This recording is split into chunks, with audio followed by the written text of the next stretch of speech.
Mr. Perry， 你係點樣被聘請嚟到香港出任蛙艇教練嘅呢？ Before I was coming to Hong Kong, I was working at the National Water Sports Centre in Nottingham in England with the British team. In 1986, I was recruited to come to Hong Kong just for a short contract to take care of the team preparing for the Asian Games in Seoul that year. They were looking for a coach to come here just for this short term to help for that Games. And so I thought, I've never been to Hong Kong before. I've always been very interested in Asia and I'd love to go there, so I decided to come. Originally, I spoke with Bob Wilson over the phone, and he'd also sent me lots of copies of the Hong Kong Rowing magazine, which looked very exciting and interesting and exotic. But he asked me to be interviewed by David Sawton, who was one of the founder members of the association, and I had to go up to the north part of England to have an interview with David Sawton for the job. 嚟到香港之後，你嘅首要工作係啲乜嘢？ 1986. We had to start very quickly with a project to get ready for that Asian Games. So we put out an advertisement for anyone who was interested to row in the Asian Games in that year. And I remember we had a meeting and a lot of people turned up. I think there was nearly 50 people in the meeting. And during the meeting, I explained what I thought should be the training program for the Asian Games. And the next day, we had about 10 people left because everybody thought the training program was ridiculously hard. They'd never heard of training every day. And so we had to start off a little bit more gently and then build up and build up. But I can say still, people trained very hard that year. 喺1986年嘅港隊裏面，成員主要係嚟自啲乜嘢嘅地方嘅呢？ So actually, yeah, that time there wasn't very many local rowers who were actively training. The main rowers were from Hong Kong University and Chinese University, especially Hong Kong University, because Dr. Eric Carter from the dental department in Hong Kong University, he had quite a small group of students who were training regularly. And so we had some from the Chinese University. We also had some firemen. And that was the main composition of the first group of athletes that we selected. Mr. Perry， 早期港隊訓練，你遇到啲乜嘢嘅困難呢？你又點樣去到解決？ Yeah, so it was very tough in those days. We had very little facility. There were only 2 8s. We decided we wanted to make an 8 for the Asian Games. There was only 2 8s in the whole association that were available, and they were shared by everybody. So we had to share the 8s with the clubs. And we didn't have enough good oars, so luckily the Royal Hong Kong Yacht Club kindly lent us some oars, and we had to train our schedule.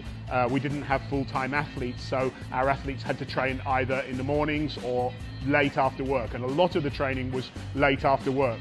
We also didn't have any access to a gym, so we used to have to go to Puying College to do our land training, and we used their semi-covered playground, and we used to lift the benches and run around and do circuits, but that was our basic land training. 1986年亞運會，港隊嘅成績好唔好呢？你滿唔滿意當陣時做出嚟嘅成績同埋表現啊？ Yeah, so I mean, obviously my expectations were not too high, but those guys actually were very tough.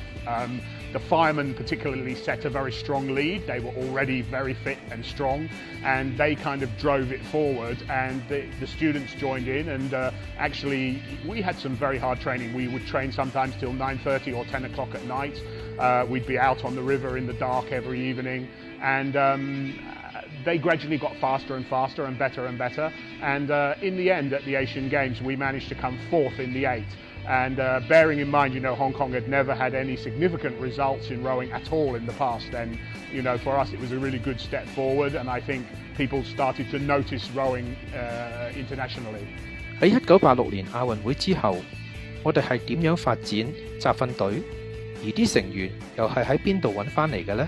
Yeah, actually, so we were a bit naughty in those days because we didn't have very many other people to choose from in the rowing association. So we actively went around looking for people from other sports that we could recruit. And we managed to recruit quite a large number of people from canoeing at the time, and also from 1 or 2 other sports like athletics and so on. So actually we stole some athletes in the first phase because we realized that we needed some better athletes, and so we were lucky, and we managed to get 5 or 6 athletes from canoeing, and they were already quite fit and athletic, and they actually formed the basis, and then of course we recruited again from the rowing clubs as well. 當時蛙艇隊漸見成績，成為銀禧體育中心其中一個項目。你可以講下當年嘅銀禧係點樣漸漸變成為現時嘅香港體育學院呢？ In the following year after the Asian Games, we were officially accepted into the then Jubilee Sports Centre elite program. Gradually, we started building up a structure and to start making use of the facilities here. But gradually, we bought some original Model A rowing ergometers. We bought some rowing boats from Janusek in the UK, and we started to build up equipment and the things that we thought we needed for training. Asian Games in 1990 was not a very good games for the whole of Hong Kong sport. After the 1990 Asian Games, there was a big meeting amongst the elite sports to decide what was the best way forward.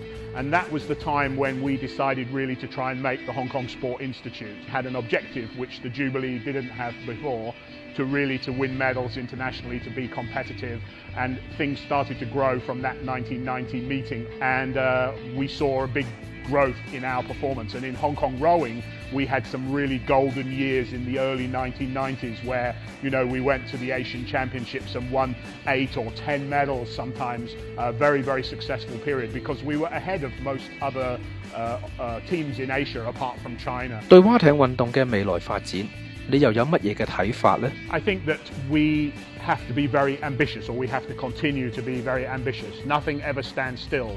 And we can see here in the Sport Institute, we've grown to having 19 elite sports here and more good results at not only the Asian level, but now at the world level.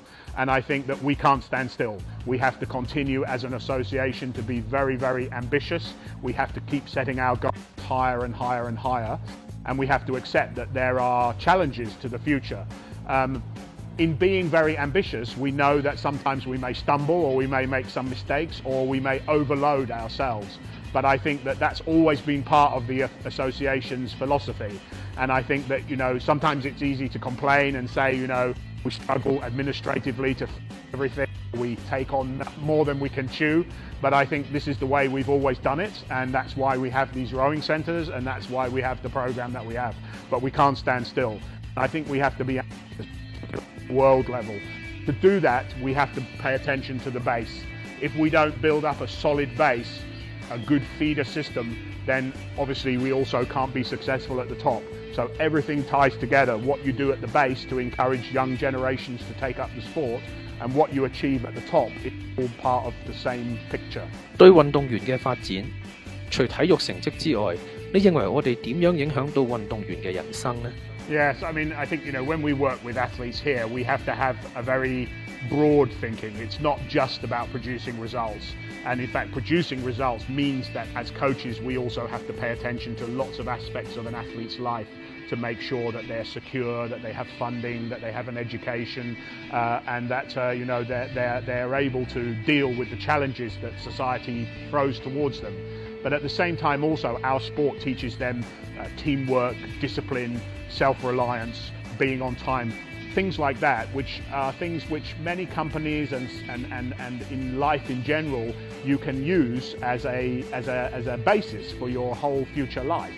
So we're immensely proud of all of our athletes when they go on to succeed in whatever field they choose. Some in business, some setting up their own companies, some working for really major companies or corporations, some as coaches, some as technicians. Whatever they do, we're really, really proud of them, and we love to see them and their future generations. And it's very interesting that so many of them come back to us again still for comments, for advice, for sharing. And I think, we feel hugely proud of that. And I think I should also mention as well the coaching team that we have here, because we've had a very fortunate to have such a stable coaching team. Many of our coaches have been with us from the very beginning, or nearly from the very beginning. And, we've had fantastic loyalty and commitment from that team of coaches, and nothing can be achieved without that kind of teamwork and without building up that relationship with the athletes. We always have ups and downs, we always have good days and bad days, but at the end of the day, I think and I hope that our athletes know that we will stand behind them when we have to, and that we will support them not just when they're rowers, but into the future, and we will be happy and proud of what they achieve or wherever they go. Mr. Perry， 作為港隊總教練，過去咁多年，有乜嘢嘅情景會令你覺得好難忘嘅呢？ I think, yes, I mean, there have been a lot of special moments for us, I think. If I look back, if I think first of all on the sort of competitive side, obviously the first medal that we won, which was in 1989 for the Asian Championships, that was of course very memorable. I think the first time we won a medal at the world level, and particularly I'm thinking about our under-23 crews, I think that was very, very exciting for us when we first reached a World Championship final. And of course, really memorable, the first gold medal at the Asian Games by Lok Kwan Hoi, something really special for us, something we'd been dreaming about for a long time. So I think those have been sort of some of the competitive memorable moments. But of course there have been a lot of others. One of the most special, I guess, was the moment when we opened this rowing boathouse where we're standing today, the Hong Kong SI boathouse. We dreamed about this boathouse as a team of coaches for many, many years. And there used to be some tennis courts standing here. And I remember even that, diagrams and plans were drawn as to how a boathouse could be built on this corner or on this position, and we never really thought that it could come true, but here we are standing in a fantastic training centre. So I guess that was something also that was very special for us, and a special moment as a whole. So yeah, I think those have been quite memorable things, and the association has good things to look forward to. We've bid successfully for the World Coastal Rowing Championships to be held in 2018, and that's the first major world event to be here in Hong Kong, and I think that's something exciting to look forward to as well.